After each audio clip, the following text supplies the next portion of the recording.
Bueno, vamos a ocuparnos hoy del tema la influencia italiana o Italia nos enseñó a ver. Vamos a tocar algo de arquitectura, algo de pintura y de escultura, y la intención de la charla es remarcar algo en la forma lo más didáctica posible, que en principio todo el mundo sabe, pero no sé si sabe exactamente por qué. Empezando por la antigüedad, que indudablemente ha sido una base la más sólida y la única en realidad para construir el mundo de la Europa posterior. No se puede hablar de Europa en realidad hasta la Edad Media, en que con Carlomagno, con la fundación del Imperio Romano Germánico, el norte se va a empezar a poner muy importante. Ha habido una serie de edificaciones antiguas que van a marcar, que van a ser luego muy transformadas en la Edad Media, pero que van a marcar la historia de la arquitectura europea en una forma muy fuerte. Estoy hablando, están viendo a la izquierda el famoso Coloseo en Roma.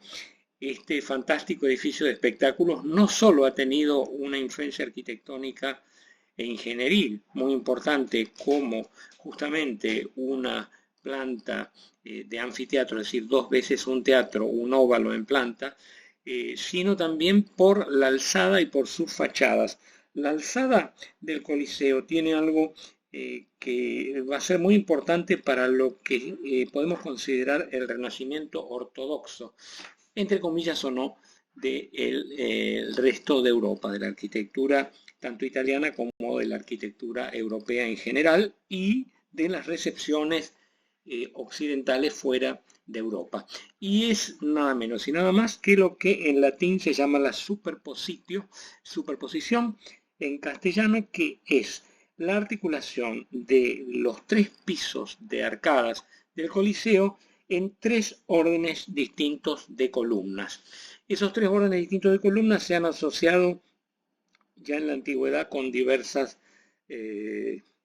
funciones, con diversas identidades más que funciones. El orden dórico es, en realidad es un orden toscano que es la simplificación del dórico por cuanto las columnas no tienen acanaladuras, sino que son lisos los fustes de estas medias columnas, por hablar correctamente, tienen un capitel dórico, que es un capitel sin ninguna decoración especial. Luego tenemos el orden superior, que es un orden asociado a lo femenino, que es el orden jónico, con las famosas volutas. Tanto el dórico como el jónico y como el corintio, que es el último, están inventados indudablemente por la arquitectura griega, pero los romanos, a pesar de haber sido grandes imitadores de los templos griegos, han inventado una serie de tipologías muy importantes, entre otras estas que estamos viendo aquí en el Coliseo. Ese tercer orden se considera casi un orden un tanto más ligero o más andrógino, es decir, debajo lo masculino, en el medio lo femenino y una cierta cosa andrógina en el orden corintio, que tiene hojas de acanto, es decir, tiene en su capitel imitación de hojas de acanto. Cuando hay una arquitectura muy depurada del Renacimiento, incluso más al norte de los Alpes, estamos viendo a la derecha el interior de la iglesia de la Universidad de Würzburg. Un nombre alemán complicado, el nombre latín de la ciudad es Herbípolis, que equivale a Würzburg. Estamos viendo una iglesia construida en la segunda mitad del siglo XVI por un arquitecto Robin, que retoma la serie de tres pisos abiertas en arcadas, y las arcadas están articuladas con tres órdenes también de columnas, donde tenemos abajo un orden dórico con canaladuras en esta vez, luego el jónico y luego el corintio.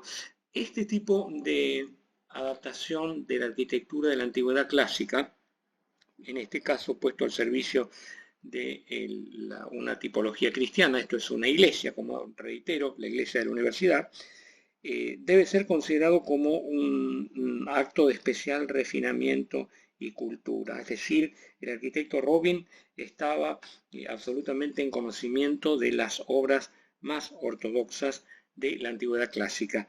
Entre las libertades que se tomó, que son muy típicas de este lado de los Alpes, es decir, en el caso de la Europa Central, de Alemania en este caso, es haber rebajado, los arcos no son más de medio punto, sino que son unos arcos rebajados, es decir, no tienen una semicircunferencia, sino que está ligeramente aplastada. Hay un edificio que yo lo considero el mejor de la posmodernidad. En esta época, en los años 30 y 40, en la Italia del fascismo, estamos hablando de un edificio de la época de Mussolini, no existía, que yo sepa, el término posmodernidad. Pero nada mejor que ver lo que los romanos llaman el Coliseo Cuadrado, que es un edificio hecho en el EUR de una exposición universal de Roma, que después no tuvo lugar por el estallido de la Segunda Guerra Mundial, pero que es una interpretación, en este caso sin ningún orden antiguo, es decir, suprimiendo tanto las medias columnas como esa superposición de orden, pero es evidente el parecido. El edificio este es un cubo con la estructura del Coliseo. Tiene una inscripción en realidad hermosa en la parte superior que dice: un pueblo de poetas, de artistas, de héroes, de santos, de pensadores, de científicos, de navegadores y de transmigradores. Una de las iglesias italianas que tuvo más influencia en la arquitectura del barroco, sobre todo estamos a mediados del siglo XVI, en una transición entre el Renacimiento primero, o el Renacimiento maduro, y el Renacimiento tardío. Ese Renacimiento tardío va a ser llamado manierismo. Ese manierismo no es tan fácil de definir, pero un típico representante de la arquitectura marianista fue Vignola. A Vignola estamos viendo aquí la iglesia del Gesù, que es la iglesia principal, junto con la de San Ignacio, de la orden de los jesuitas en Roma. En realidad la fachada está hecha por Giacomo della Porta. Vignola había planteado otro tipo de remate, de acompañamientos para la parte superior de la fachada, pero della Porta le puso volutas que son derivadas del orden jónico y que ya había utilizado casi 100 años antes, o más o menos unos 100 años antes, Alberti en su iglesia Santa María Novella de Roma. No obstante, hay que tener cuidado con la recepción de esta iglesia, porque hay una idea nada precisa y no del todo certera de que el Gesù fue la madre del estilo jesuítico. Hay iglesias puntuales, por ejemplo, la iglesia de los jesuitas en Avignon, en el sur de Francia, que son un reflejo indudable y directo del estilo del Gesù de Roma, y que es lo que después se va a conocer como estilo jesuítico. El problema es, pero ahí se nos iría del tema de esta clase, es que los jesuitas no construyeron siempre siguiendo al Gesù, y que por lo tanto la iglesia madre cuasi de los jesuitas no puede ser considerado el modelo de la mayor parte de lo que hicieron los jesuitas tanto en Europa como en América y Asia. En este caso sí. ¿Por qué? Porque Aviñón fue una ciudad que mantuvo la relación directa con Roma, ya que en el siglo XIV los papas tuvieron que exiliarse en esta ciudad. Salieron de Roma y fueron al sur de Francia por motivos evidentemente políticos. Esta iglesia de Aviñón es hoy día un museo, pero está clarísima la deuda con el Gesù de Roma. Y la arquitectura del 400, por ejemplo, de un muy influyente arquitecto llamado Alberti, es evidente, incluso llega a las costas argentinas. Es increíble, porque nuestra arquitectura colonial argentina es muy simple, muy sencilla, lo cual no quiere decir que no sea extremadamente atractiva, pero aquí se produce la recepción de un motivo de arquitectura muy culta del siglo XIV. Alberti, en su iglesia de Mantua, la iglesia dedicada a San Andrés, que estamos viendo en la foto izquierda, hace una fachada citando los arcos de triunfo de la antigüedad y colocándole un frontón que corresponde a ese frontón de ángulo obtuso que ya existía desde los primeros templos griegos.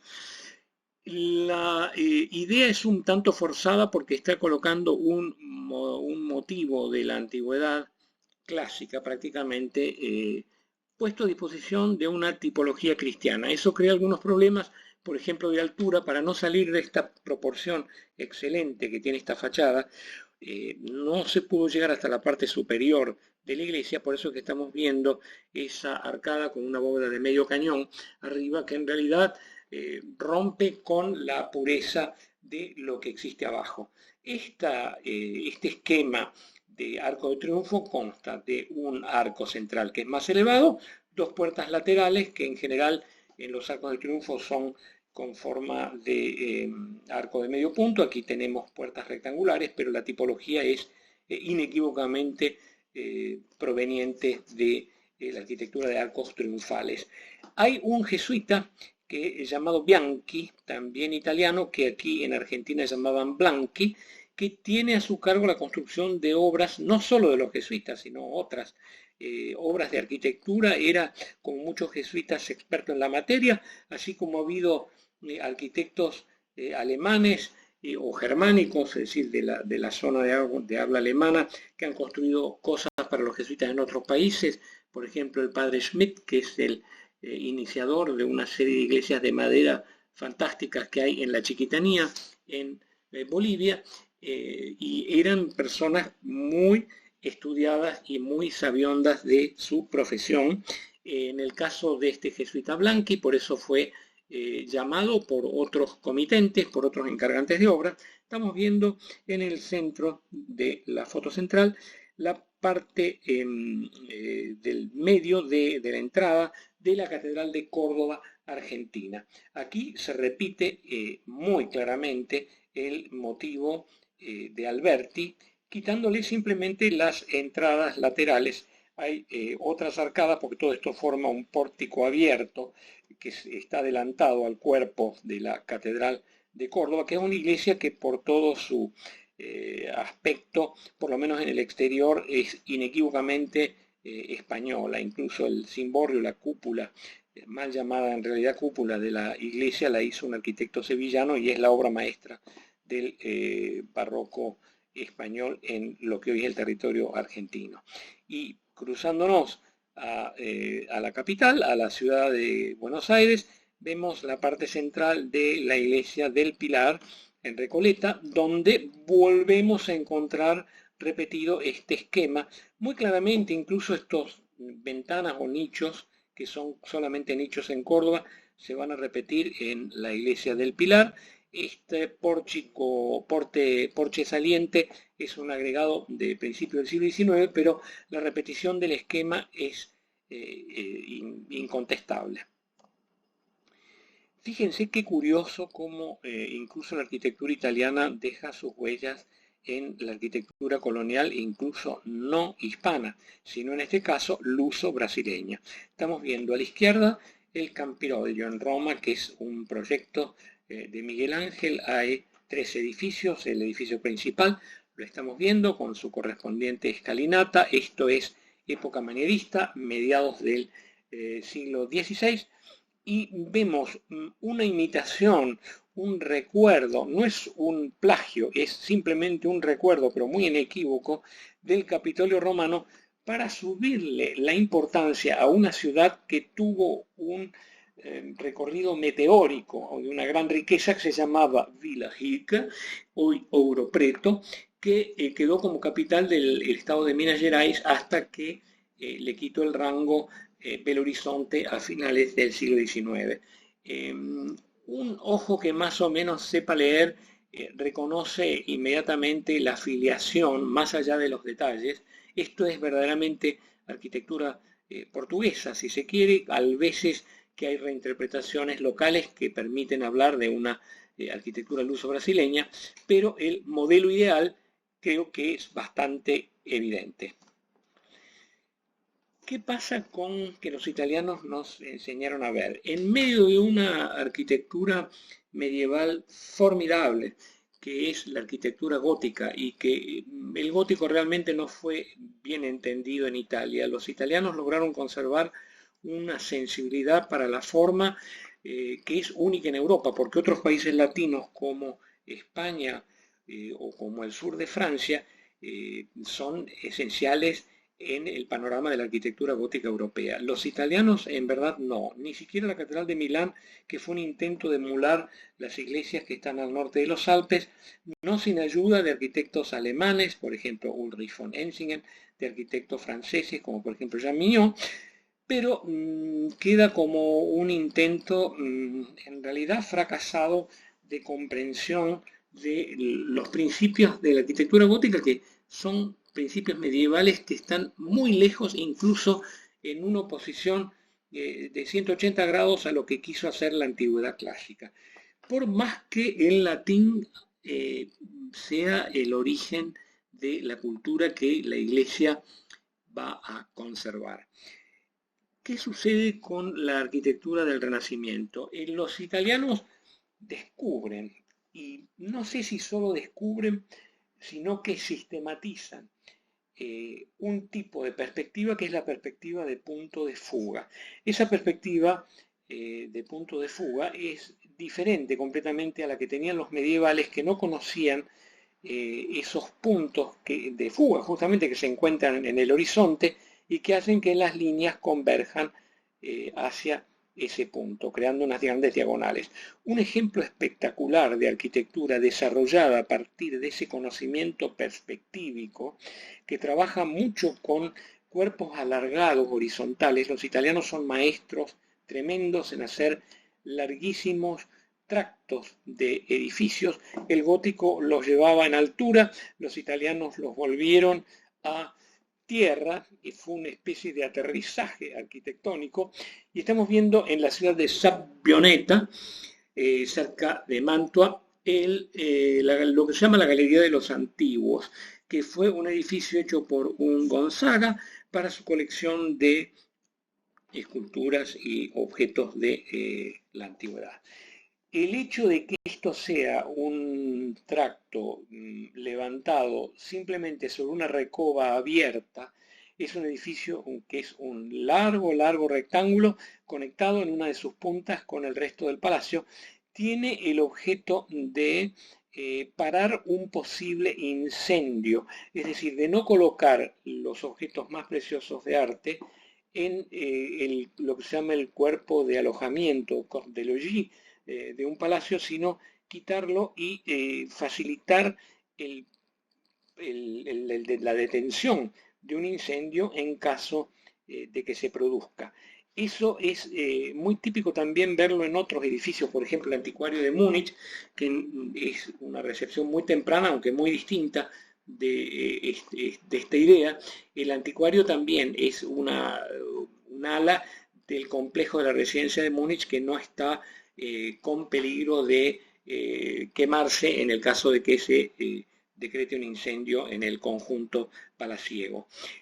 Sin el conocimiento perspectívico y sin la exageración del desarrollo en profundidad, esta arquitectura no funciona. Lo fantástico de la perspectiva de punto de fuga que es que permite planear en el papel o en el pergamino, según lo que se hiciera, en su momento, edificios tal cual como el ojo los ve, porque el ojo ve la reducción, que es una reducción geométricamente matemática, absolutamente exacta, que, como digo, posibilita ya en el papel imaginarse cómo el edificio va a quedar. Eso la arquitectura gótica no lo tenía, tiene otra serie de otros méritos que no son en absoluto menores a este, pero solo este descubrimiento de la perspectiva ya produjo una revolución en la forma de concebir los edificios.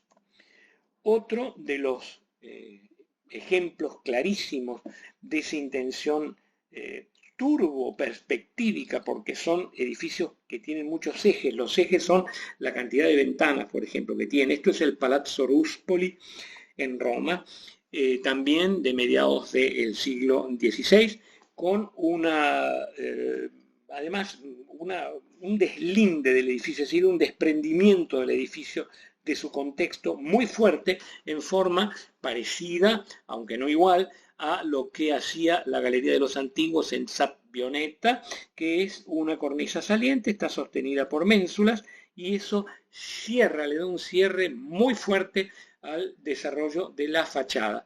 Y con estas impostas, ese es el nombre de los... son relieves, prácticamente nada más, porque esto es pura articulación de la pared, es decir, no es que tenga nada estructural, está diferenciando prácticamente lo que es una zona definible como zócalo de lo que es el piano nobile o el piso más noble del edificio, que es exactamente este, con esa repetición de líneas horizontales que por el gran desarrollo en profundidad del ala arquitectónica da un efecto perspectívico fortísimo. Sin ese efecto de perspectiva fortísima, no hubiese sido posible en el norte de Europa. Aquí estamos viendo el ayuntamiento de Nuremberg, que es de los primeros años del siglo, la segunda década del siglo XVII, hecho por un arquitecto Wolf. No hubiera sido posible concebir este tipo de edificios sin la influencia italiana. El ayuntamiento de Nuremberg es una obra maestra del Renacimiento tardío alemán. Tiene una serie de novedades que hacen que el edificio sea germánico, por ejemplo, el acentuar mediante una torre cuyos volúmenes van escalonados en la parte central, con dos pabellones en las esquinas del edificio, con lo que se llama un almohadillado rústico, que es decir, los mampuestos de piedra están exagerados en su relieve y se ven el despiece, digamos, o la junta, como diríamos aquí en la Argentina, diferencia cada uno de estos mampuestos, pero es un alarde de horizontalidad y de longitudinalidad muy imponente delante de una tremenda iglesia gótica que fue de las mejores del siglo XIV y también de las más creativas, que es la iglesia de San Sebaldo. Es decir, si este edificio estuviera en Roma, seguramente no tendríamos, aunque sí los ha habido, construcciones, digamos, colocadas más allá de la cornisa de cierre del edificio, con toda esta arquitectura, digamos, de chapiteles curvilíneos, que en este caso de cobre, y esta linterna que corona esa saliente central. Eso es lo que le da un aspecto centroeuropeo, digamos, a un edificio que se basa totalmente en el desarrollo en longitudinalidad, con el fin de provocar una perspectiva impresionante. Lo mismo en relación al ordenamiento perspectívico, por supuesto, en la pintura. Estamos viendo a la izquierda una típica tabla medieval con uno de los padres de la iglesia, donde, si ustedes ven, la perspectiva es totalmente ingenua, está totalmente concebido casi en forma cubística, diríamos. Después de que existió el cubismo, a principios del siglo XX, hablaríamos casi de un cubismo perspectívico de la Edad Media. El trono o la silla, esta cátedra cuasi en que está sentado el santo, fuga hacia arriba, mientras que si ustedes ven los libros que se encuentran en este armario, muy interesante también por lo que muestra de lo que era el moblaje medieval, fugan hacia abajo, es decir, las tablas fugan hacia abajo. Aquí no hay horizonte, no hay punto de fuga. Hay, si se quiere, un gran desorden que tiene un gran encanto. Esto no estoy hablando mal de esto. Lo que pasa es que, por ejemplo, cuando uno ve una pintura que se debe al pintor Montaña, no Mantegna, no confundir, este es un pintor Montaña de Vicenza, en lo que es una figura de la Virgen con un concierto de angelitos y unos santos auxiliares, el típico desnudo masculino del San Sebastián en la parte derecha, y no sé en este momento cuál es este santo de la izquierda, pero todo enmarcado con un orden tremendo, con un punto de fuga central que da prácticamente en esta mandolina quizá que tiene el angelito central, y además aprovechando el marco como si fuera un comienzo en relieve de lo representado en pintura por dentro. Esto es un espacio, una caja geométrica con las figuras extraordinariamente bien colocadas tal como el ojo las vería, cosa que después lo va a lograr solamente la fotografía moderna. Ni hablar de los experimentos perspectívicos que hacen los dibujantes y pintores del Renacimiento todavía en el siglo XV. Estamos viendo acá en una iglesia de Verona que se llama Santa María in Órgano, unas taraceas. Taraceas son trabajos en madera donde las maderas se cortan y se van ensamblando sobre una superficie plana con distintos tipos de madera, así se pueden hacer diferencias, por ejemplo, de claroscuro, etc. Las partes más oscuras son un tipo de madera, las partes más claras otra.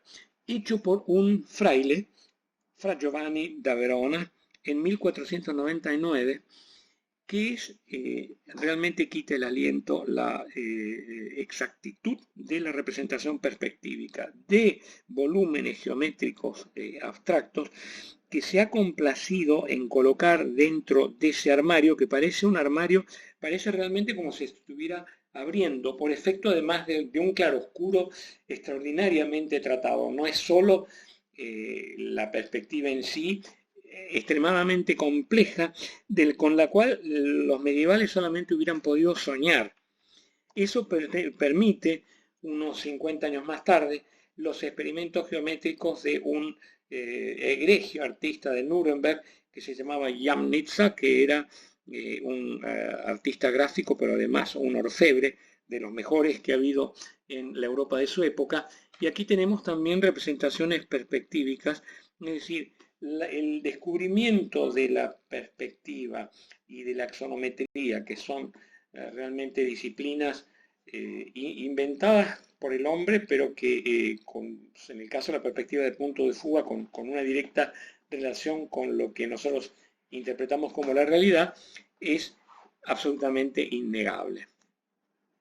Y eso está en la base de las instrucciones modernas, en cualquier folleto que venga cómo puede usted armar un armario, cómo que es esta axonometría o geometría caballera, creo que le dicen aquí, o las piezas, por ejemplo, de un avión para armar, representadas en una forma absolutamente congruente y, si se quiere, científica. Ese cientificismo es un hijo del 400 italiano. Y el mundo de hoy es inconcebible sin eso, el mundo de las representaciones. Por supuesto que en el arte, y sobre todo en el arte del siglo XX, se ha revelado mucho en contra de eso, no en último lugar, por ejemplo, en el cubismo, donde se mezclan, se ponen cabeza para abajo los principios de la perspectiva tradicional, cosa que también tenía que pasar. Además, esto no quiere decir de que por ser una forma científica de representar, tiene más valor artístico. No estoy en ningún momento haciendo detrimento de la Edad Media, sino todo lo contrario. Pero, por ejemplo, problemas. Esto es la base de un sagrario de piedra extremadamente complejo en forma geométrica en la ciudad de Esslingen, cerca de Stuttgart, en el sudoeste de Alemania. Es una base geométricamente tan compleja que es increíble. Y hay dibujos de la época que representan este tipo de cosas, pero están a años luz de la precisión italiana en la forma de representar. Quiere decir que nosotros, en una obra similar, que también es el pie de un sagrario, los alemanes hablan de casa sacramental, tenemos elementos que están representados desde arriba, cenitalmente, como estas bases semicirculares, que están representados de perfil y que están representados en una cierta perspectiva, como se ve por estos ángulos.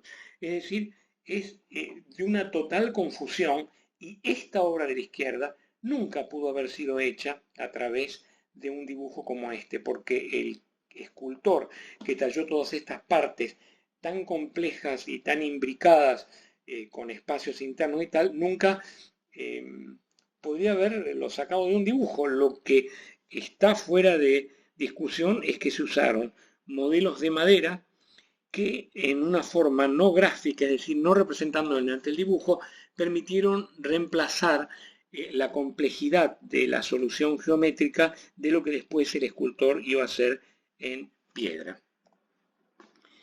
También la invención del scorzo de parte del artista Mantegna, en este caso.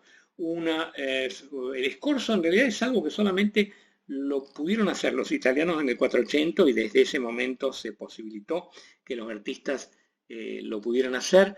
Otro maestro terrible de los scorzos se puede ver en Orvieto, pero este caso de Mantegna, tenemos una figura del Cristo tal como el cuerpo en realidad se puede representar hoy día si uno hace una foto con un zoom que permite ese acortamiento de la perspectiva de un cuerpo, en este caso el Cristo yacente y alguien en la playa, en la parte derecha. Es increíble que la óptica, los conocimientos ópticos de los italianos del 480 hayan posibilitado estas representaciones que ni siquiera eran posibles cuando se inventó la primera fotografía, sino que son hoy en realidad un producto gracias al zoom. Bueno, e indudablemente la fama de lo que más ayuda, hubo dos o tres cosas que explican muy claramente el éxito del Renacimiento italiano. Uno son los tratados teóricos. La Edad Media ha dejado obras de una complejidad pasmosa. Incluso yo creo, que estoy seguro, no creo, que la complejidad geométrica del gótico es muy superior a la del Renacimiento italiano. Han hecho cosas imposibles de creer. Mismo los italianos del 400 lo notaron. Está documentada perfectamente una visita de Eneo Silvio de Piccolomini a Alemania en el siglo XV. Va a la Catedral de Estrasburgo, sube a la torre, que es un milagro de la arquitectura, y baja diciendo que los alemanes son los mejores arquitectos del mundo. O sea que la manera de mirar las cosas hace 500 años era un poco distinta que la que tenemos hoy. Pero lo que ayuda enormemente, aparte de esos éxitos puntuales, en especial la perspectiva, a la fama del Renacimiento, es que dejaron escritas obras. Los góticos no perdieron un segundo ni en explicar ni en teorizar lo que estaban haciendo. Los italianos sí. Lo tenemos a León Battista Alberti, autor de la iglesia de San Andrés en Mantua, entre otras cosas, que hemos visto que su influencia llegó hasta Córdoba, Argentina, o hasta la iglesia del Pilar en Recoleta. Y tenemos una obra teórica muy importante suya, que es la arquitectura. La arquitectura de León Battista Alberti. Esta no es la edición original, sino una reedición del siglo XVI. Este tipo de gráfica no existía todavía a mediados del siglo XV, y es muy propia ya del Renacimiento maduro, o si se quiere, del manierismo. Pero ¿cómo será de famoso Alberti que entre tantísimas citas que se podrían dar de su influencia, tenemos un pequeño homenaje que los brasileños en el siglo XIX, principios del XX, le hacen en un mosaico que lo representa en la fachada del Museo de Bellas Artes en la avenida Río Branco, en Río de Janeiro. También no podía faltar una figura de Vasari, porque Vasari es uno, sino no sé, se podría decir de forma un tanto humorística, el abuelo de la historia del arte. ¿Por qué? Porque escribe un libro que va a tener una enorme influencia, que se llama Las vidas de los más excelentes pintores, escultores y arquitectos. Vasari era un pintor y un arquitecto italiano, florentino, que al escribir estas vidas enciende la pasión por la discusión cultural, acerca de el mérito del arte, quiénes han sido, que es algo que es muy moderno también porque se vaya mucho más allá de la figura, reconocida muchas veces, claro, como genial del arquitecto medieval, pero sin esa prácticamente divinización de los personajes. Vasari, con esta obra de la vida de los artistas, funda o pone una piedra fundamental para el desarrollo de la historia del arte futura. El que lo trata de ordenar en una forma de disciplina más científica es un alemán, pero un alemán amante de Grecia y que terminó viviendo en Roma, fue asesinado en Trieste, que se llamaba Winkelmann, que es considerado el padre de la historia del arte y que hoy día diríamos se confundió un poco porque en realidad su estudio era concentrado en Grecia, pero no vio ninguna obra griega original, sino prácticamente todas copias romanas. Los romanos y sobre todo las familias ricas romanas empezaron a adornar sus casas con copias de estatuas griegas que invadieron la península italiana. Gracias a esas copias sabemos de muchísimos motivos, es decir, rescataron la forma, que es lo principal. La forma es siempre lo principal, no nos engañemos. Reemplazaron, por ejemplo, el famoso grupo del Laoconte, era una figura hecha del Laoconte y sus hijos, devorados por las serpientes, era una figura originalmente hecha en bronce. Los romanos hacen una cantidad de copias de mármol de eso y gracias a eso sabemos lo que fue el Laoconte. También el Vignola, no podía faltar, tres de los grandes italianos, uno del siglo XV y dos del XVI, presentes en la figura de mosaicos en la fachada del Museo de Bellas Artes en Río de Janeiro. Pero bueno, también, y volviendo a los jesuitas, que los jesuitas sí que han tenido mucha importancia mundial, han sido los pioneros de América Latina, eso sin duda alguna. Más allá de cualquier pero, de cualquier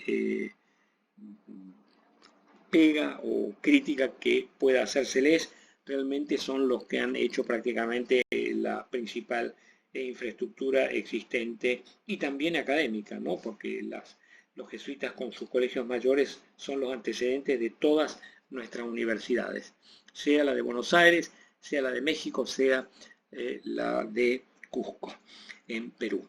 Aquí tenemos un jesuita que fue muy genial, que vivió en el siglo XVII y dejó un libro de perspectivas que se llamaba el padre Andrea Pozzo.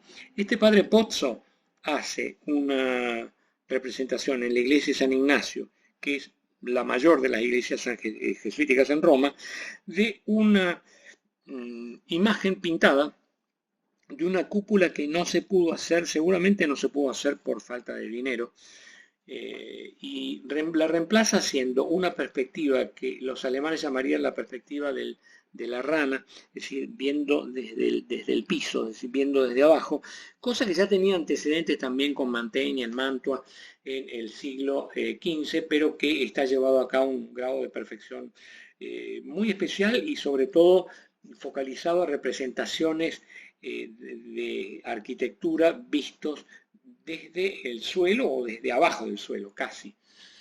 Eso tiene una gran importancia, el libro del padre Pozzo y sus representaciones arquitectónicas. Estamos aquí en Brasil otra vez, en la ciudad natal de Caetano Veloso, en la ciudad natal, en Santo Amaro da Purificación, en el Recôncavo Baiano, y en la iglesia matriz de Santo Amaro encontramos una representación también de una cúpula vista desde abajo con toda una serie bastante forzada, pintado con una gran ingenuidad en relación a lo que era el padre Pozzo propiamente, pero correctamente hecho y un poco como pintura naif en comparación con lo que hace el arte mal llamado seguramente de primer agua, entre comillas, de la metrópolis europea. Esto en Santo Amaro no se podría haber hecho sin la intervención del jesuita Pozzo. No era precisamente un mal pintor, ha dejado un par de retratos suyos, uno de estos lo pude fotografiar también en en las dependencias de la iglesia del Gesù en Roma, que es donde está la casa profesa hasta el día de hoy de los jesuitas. Un autorretrato. Persona de extrema sensibilidad. Y siguiendo con los jesuitas, entre las cosas que han pasado puntualmente, porque vemos, así como vemos cosas muy importantes como la influencia general de la perspectiva y tal, vemos infinitas influencias puntuales de Italia sobre la arquitectura de otros sitios. Estamos viendo la iglesia de Belén en Barcelona, junto a las Ramblas, que es la iglesia jesuítica de la capital catalana, con una parte inferior totalmente hecha en puntas de diamante o en algo parecido a las puntas de diamante. Esas puntas de diamante son los mampuestos, que tienen en este caso unos rombos en relieve en la parte de la cara anterior, y eso sale indudablemente de la iglesia del Gesù Nuovo. La iglesia del Gesù Nuovo es la iglesia jesuítica de Nápoles. Esa iglesia jesuítica en realidad no es, sobre todo en su fachada, o especialmente en relativo a la fachada, no es una iglesia con un buen diseño en realidad, para no estar dando vueltas de decir por qué. Porque aprovechó lo que era una arquitectura de palacio con puntas de diamante, es decir, con esa superficie en relieve, para dejar en pie y construir detrás de esa pared, que pertenecía originalmente a un palacio, una iglesia jesuítica. La proporción no es buena, pero eso se disculpa en gran parte por el reaprovechamiento, digamos que es una especie de ready-made arquitectónico. Cuando los franceses terminan en el sur de Francia, en el país de la Languedoc, terminan una iglesia tan extraordinariamente fabulosa como la Catedral de Albi. Albi, un lugar famoso por los cátaros, famosos por la violencia medieval. Los franceses, los surfranceses, muy en parentesco también con lo que se hace en Cataluña, hacen una catedral que es la Catedral de Santa Cecilia de Albi. Esa catedral es una de las joyas máximas de la arquitectura gótica, no tienen ninguna relación prácticamente con el gótico esqueletizado del norte de Francia, pero una vez terminada la iglesia, en el siglo XVI deciden llamar, para darle más importancia, más empaque a esta arquitectura, llaman a un grupo de pintores boloñeses para que cubran con sus frescos la totalidad de las bóvedas del templo y parte también de las paredes. Esto estamos viendo entonces una intervención norte italiana en una iglesia del sur de Francia. Uno de los motivos que pasó más del Renacimiento italiano y que en realidad se remonta a la antigüedad, a toda Europa, es el de los llamados groteschi o grutescos. Los grutescos son simplemente figuras en composiciones verticales, normalmente verticales, que empiezan, bueno, en Italia con los infaltables putti, con esos angelitos desnudos, y con una serie de representaciones, por ejemplo, de vasos, como estamos viendo en esta parte central. Esto está en la iglesia de San Andrea en Mantua, que está totalmente pintada en su parte interior y extraordinariamente restaurada, donde figuras de candelabros, de vasos, se intercalan con figuras de desnudos, con personajes históricos, con paños, con cuernos de la abundancia, con coronas de laureles, etc. Es decir, todo lo que se conforma una composición vertical muy alta, que la vemos también recepcionada en algo tan extraordinario como fue el estilo plateresco, mal llamado quizá plateresco porque es muy poética la definición, que es un renacimiento salmantino hecho en la ciudad de Salamanca. Aquí estamos viendo un detalle de la fachada de la universidad. La fachada de la universidad está hecha como muchos edificios del Renacimiento en Salamanca y también del tardogótico, en una piedra arenisca extraordinariamente fina de trabajar, y vemos esa misma idea de esos especies de candelabros, vasos, figuras de putti y figuras siempre derivadas de la decoración vegetal. Y para terminar, simplemente este grupo de imágenes, para ver hasta dónde llegó, a la primera mitad todavía del siglo XVI, eso llega al medio del Atlántico, a la isla portuguesa de Madeira. Y en la iglesia catedral de Funchal, que es la capital de Madeira, tenemos unos frisos, en este caso no son verticales porque son piezas de madera que forman parte de la armadura mudéjar que tiene esa catedral, donde vemos elementos muy típicos de la Roma antigua, como por ejemplo los esqueletos de cabezas de buey, águilas, y también siempre los vasos, los motivos florales, los motivos de cuernos de la abundancia, vides, etc. El nombre de grutesco viene de grutas, las grutas. ¿Por qué grutas? Porque en realidad la Roma antigua quedó sepultada por el tiempo por el tema de tapar la basura, es decir, el nivel del suelo de las ciudades históricas normalmente ha cambiado por la basura, porque la gente en la Edad Media tiraba la basura a la calle y en lugar de haber recolección, lógicamente, en algunos lugares la hubo, pero muy puntual, directamente tiraban tierra encima. De tanto tirar tierra y basura, capas y capas a lo largo de los siglos, hay muchas casas romanas que han quedado bajo el nivel del suelo y que han sido rescatadas en época muy posterior, incluso en el siglo XVI, XVII, y muchas de las casas romanas tenían esta decoración en las paredes, este tipo de decoración. Por eso quedó como la decoración de las grutas, que son simplemente esas casas englutidas por la tierra.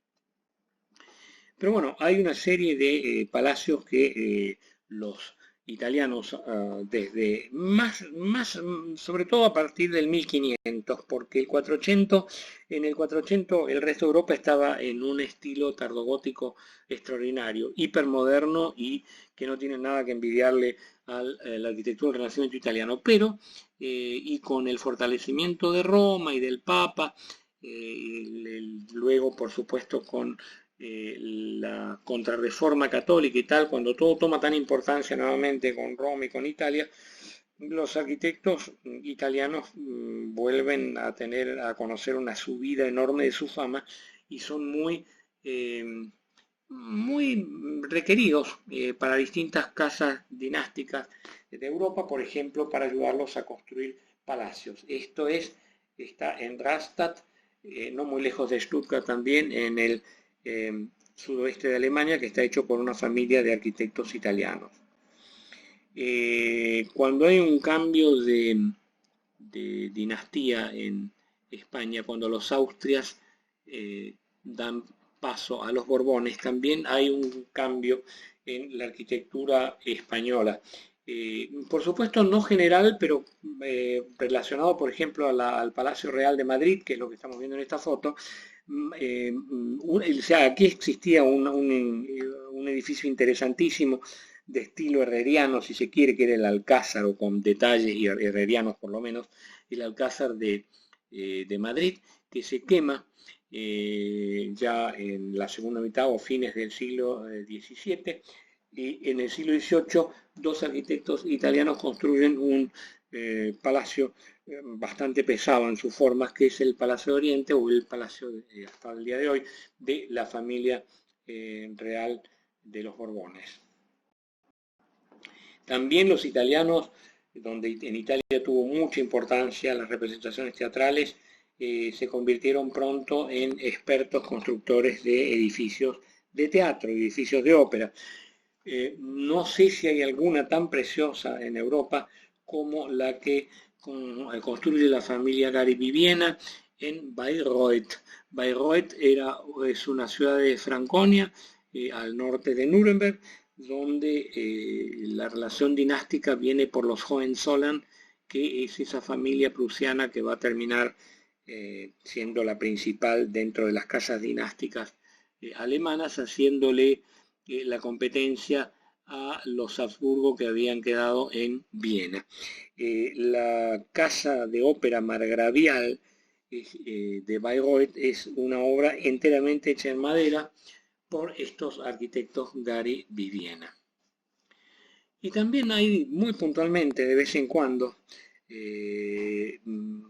tomas de ideas de arquitectura italiana que aparecen más allá de los Alpes. Estamos viendo el Palazzo Vecchio de Florencia del siglo XIV a la izquierda y estamos viendo el ayuntamiento de Fürth, ciudad que está pegada a Nuremberg, es casi una sola ciudad, donde cuando se hace el ayuntamiento en el siglo XIX se pide que haya alguna relación reconocible con el Palacio Municipal de Florencia. Hay muchos siglos de diferencia entre el XIV y el XIX, pero está esa idea de la arquitectura historicista que a veces en el norte de Europa también se basa en alguna forma italiana de resolver la composición.